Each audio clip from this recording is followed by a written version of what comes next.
안녕하세요. 분석왕 김프로TV의 김프로입니다. 오늘은 현재 발매 중인 승부식 84회차 국내 축구 K리그 4경기 분석으로 준비해 보았습니다. 영상 보시기 직전에 좋아요, 구독 한 번씩 눌러주시길 바랍니다. 울산의 약점은 중앙에서 드러납니다. 특히 중원에서 주도권을 쉽게 가져오지 못하는 모습을 자주 보여주는 것이 약점입니다.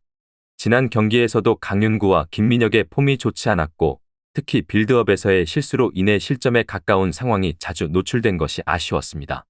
특히 홍명보 감독이 국가대표로 향하면서 팀 내 분위기도 좋지 않다는 소식이 있습니다.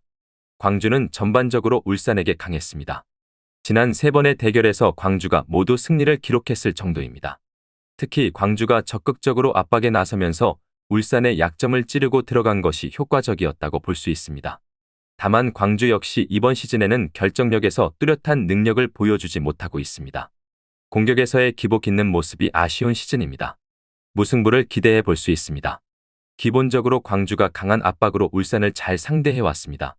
울산의 중앙 장악력이나 전반적인 압박 대응 능력은 꾸준히 약점으로 지목되어 왔습니다. 다만 광주의 결정력이 아주 뚜렷하지 않다는 점이 광주의 승리를 망설이게 하는 요소입니다. 무승부를 추천드립니다. 포항 스틸러스는 최근에는 전반부터 골을 허용하는 모습이 자주 보입니다. 그나마 인천을 상대로는 전반전에 실점을 면했지만 결국 인천에게 골을 허용하는 등 포항의 수비가 아주 안정적인 상황은 아닙니다. 다만 포항의 기세는 전반적으로 후반에 드러나는 편입니다. 오베르단의 전진 패스나 최근 홍윤상이 날카로운 움직임으로 상대 공간을 침투하는 등 공격력에서의 힘은 그다지 떨어진 느낌은 아닙니다. 강원이 가진 압박의 힘은 여전히 유효하다고 봅니다. 다만 결국 후반에 에너지 레벨이 떨어지거나 실점 커버 능력이 문제입니다. 올 시즌 전반에는 2경기당 1골 정도의 실점률을 기록하고 있지만 후반에는 경기마다 평균적으로 1.00골을 실점하고 있습니다. 장마철이고 강원도에서 포항으로 넘어가는 꽤 긴 일정도 강원 입장에서는 부담이 될 것입니다. 포항의 승리를 기대해 볼 수 있습니다.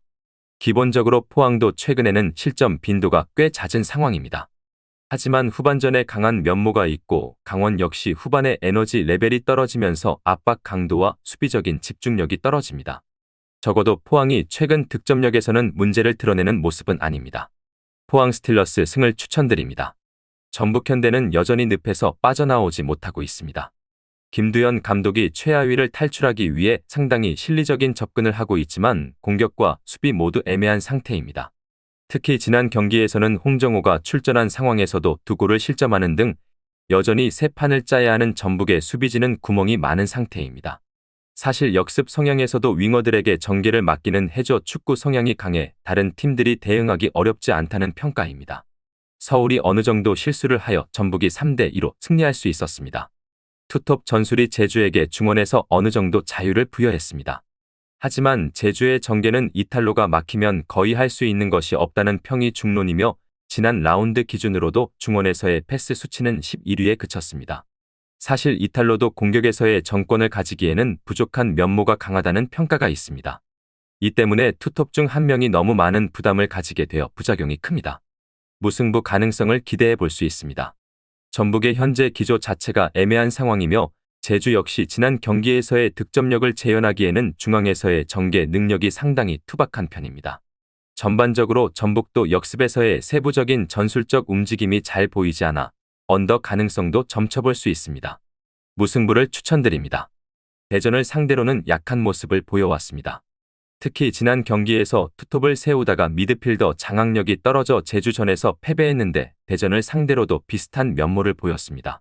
대전이 미드필더에서 강한 압박으로 승부를 보는 편이라 서울이 최근 5경기에서는 대전에게 한 번도 승리를 거두지 못했습니다. 물론 대전도 황선홍 감독 체제에서 새 판을 짜고 있지만 여전히 공격적인 전술을 선호하는 편입니다.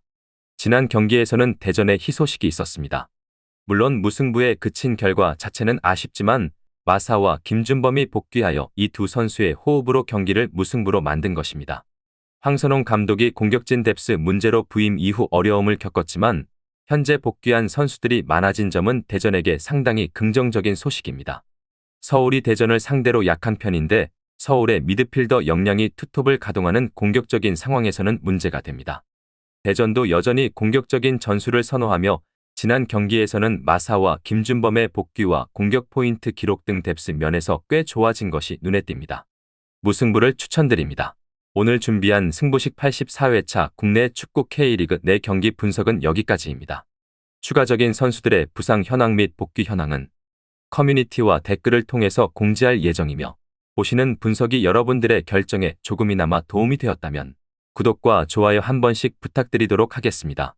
또한 추가적인 경기 정보와 예상 라인업을 토대로 한 분석이 필요하신 분들께서는 꼭 하단의 고정 댓글을 클릭하셔서 분석 자료 공유방에 오셔서 필요한 정보와 조합을 받아가셨으면 좋겠다는 말씀 전하면서 오늘의 분석은 여기서 마쳐보도록 하겠습니다. 시청해주셔서 감사합니다.